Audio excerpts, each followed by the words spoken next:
In some ways, the 2006 Jeep Commander is hardly earth-shaking news. It's a solid, boxy four-door sport ute from the brand that practically invented four-door family-duty SUVs. But there's much more to the Commander than that. For starters, this is Jeep's first SUV with 3 rows of seats and 7 passenger capacity. Important since that's 40% of the full-size SUV market. But they did it without really having to go full size. Commander is only 1.5 inches wider and 2 inches longer than Jeep's midsize Grand Cherokee, and it rides on the same 109.5-inch wheelbase.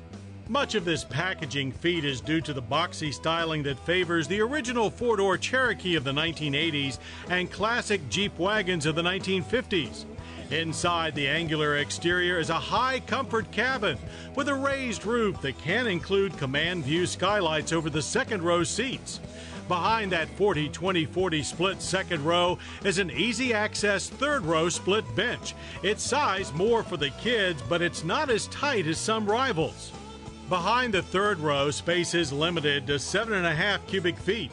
But lowered, it grows to 36.4 cubic feet of flat luggage space. Fold the second row and you can fit 68.9 cubic feet of stuff. Along with front side impact airbags, all outboard bodies are protected by standard head curtain airbags with rollover sensor. They also have oversized headrest, which unfortunately do restrict rear vision.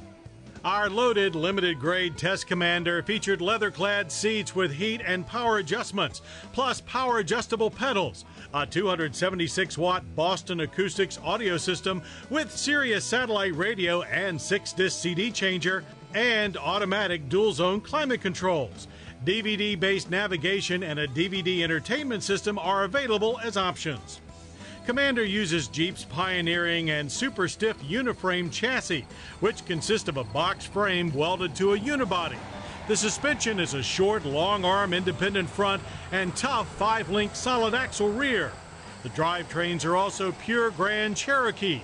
Power comes from 3 different engines: Chrysler's 210 horsepower 3.7-liter V6, the popular 235 horsepower 4.7-liter single-cam V8, and our test vehicle's 5.7-liter pushrod Hemi V8 with 330 horsepower, 375 pound-feet of torque, and multi-displacement cylinder deactivation to help save fuel. Transmissions are all 5-speed automatic, linked to a standard electronic stability program. There are 3 4-wheel drive systems with traction control, Quadra-Track 1 and 2, and our Hemi-equipped limited model standard Quadra-Drive 2. We put the Commander to the test on the off-road training course at Summit Point Raceway, as well as this summer's Camp Jeep in the Poconos.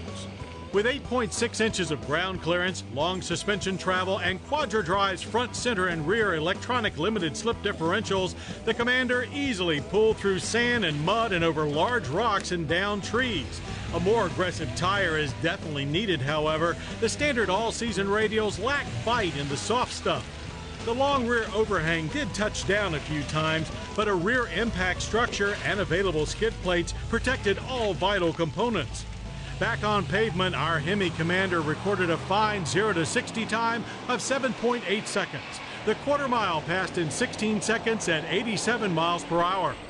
Our Hemi's transmission felt a little sluggish on shifts, but the wide, flat power band more than makes up for it. You pay for all that power, however. EPA fuel economy is 14 city, 19 highway. Even with cylinder deactivation, we averaged only 16 miles per gallon in mixed driving. But we were able to tow up to 7,200 pounds with a Hemi 4x4 combination. And as for cruising comfort, this is the quietest Jeep that we've driven by a mile. On our handling course, the Commander exhibits a fair bit of front plow, but the quick steering makes for easy direction changes. Lateral suspension movement has a slight stutter, sort of a Jeep trademark, but body roll is well controlled. The brakes are 4-wheel disc with 4-channel ABS. They stopped our Commander from 60 in a long 146 feet. The pedal feels soft and the nose really dives, but straight-on stability is very good.